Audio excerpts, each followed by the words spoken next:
अतीक अशरफ मामले का मास्टरमाइंड कौन, हुआ खुलासा। पुलिस ने दाखिल की चार्जशीट, किसके इशारे पर चली गई चाल। पुलिस हिरासत में अतीक अशरफ की ली गई थी जान। माफिया अतीक अहमद और उसके भाई अशरफ की जान किसके इशारे पर ली गई।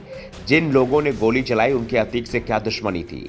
आखिर अतीक और उसके भाई की जान पुलिस सुरक्षा में कैसे ले ली गई, इसे लेकर 3 महीने से ही सवाल खड़े हो रहे हैं। और अब प्रयागराज पुलिस की एसआईटी ने कोर्ट में चार्जशीट दाखिल कर दी। एसआईटी ने मौके से गिरफ्तार किए गए 3 आरोपियों लवलेश तिवारी, अरुण मौर्य और सनी सिंह के खिलाफ चार्जशीट दाखिल की है। लेकिन इस चार्जशीट में भी असली मास्टरमाइंड को लेकर सस्पेंस बना हुआ है। पुलिस ने 56 पन्नों में आरोप पत्र दाखिल किया है और तकरीबन 2000 पन्ने की केस डायरी है, जिसमें मामले के मास्टरमाइंड से लेकर तमाम बातों का जिक्र किया गया है।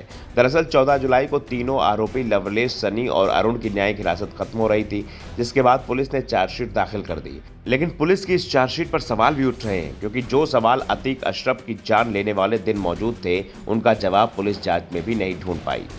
आखिर तीनों लोग एक दूसरे के संपर्क में कैसे आए, कहां पर अतीक को निशाना बनाने की रणनीति तैयार की गई, आरोपियों के पास विदेशी पिस्टल कैसे पहुंची, और सबसे बड़ी बात कि जिस दिन अतीक और उसके भाई को निशाना बनाया गया उस दिन पुलिस का सुरक्षा घेरा कमजोर क्यों था।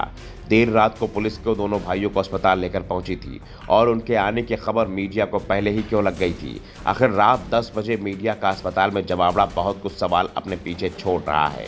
एसआईटी के अधिकारी ने बताया कि अतीक अहमद और उसके भाई अशरफ की जान जुर्म की दुनिया में अपना नाम कमाने के लिए ली गई थी। इस मामले का मास्टरमाइंड हमीरपुर का रहने वाला सनी सिंह था।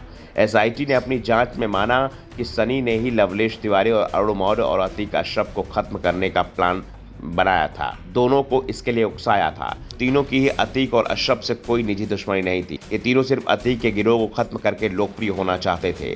उमेश पाल मामले में अतीक पर मीडिया कवरेज देखने के बाद तीनों ने उसे खत्म करने और अपने लिए बड़ा नाम कमाने की योजना बनाई। दरअसल पहले दिन से पुलिस को तीनों ही आरोपियों से यही बयान दिया था और पुलिस ने अपनी चार्जशीट में इसे ही सबसे मजबूत आधार मान लिया। यानी जो सवाल पहले दिन थे उनके जवाब अभी तक नहीं मिल पाए हैं।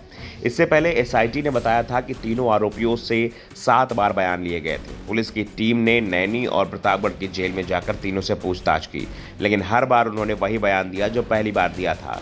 एसआईटी के मुताबिक किसी के बयान में कभी कोई विरोधाभास देखने को नहीं मिला। एसआईटी ने तीनों आरोपियों के पड़ोसियों, रिश्तेदारों और दोस्तों के बयान लिए। इन बयानों के आधार पर आरोप पत्र में हमलावरों को आक्रामक बताया गया है। कथित तौर पर आरोपियों के पश्चिमी उत्तर प्रदेश और दिल्ली के गोगी और सुंदर भाटी गिरोह से भी संबंध थे, जिस कारण से उनके पास विदेशी पिस्टल पहुंच गई। कि अतीक को उसे किसी दुश्मन ने निशाना नहीं बनाया। अतीक पर निशाना साधने वालों की भी उससे कोई दुश्मनी नहीं थी, बस नाम कमाने के लिए उसकी जान ले ली गई थी। पुलिस ने चार्जशीट दायर कर दी है और अब जल्द ही इस मामले की सुनवाई शुरू हो जाएगी और आरोपियों की ओर से जमानत को लेकर भी अभी अर्जी लगाई जा सकती है और संभव है कि कुछ समय बाद आरोपी जमानत पर बाहर भी आ जाएं। ऐसे में सवाल पुलिस की जांच को लेकर उठ रहे हैं।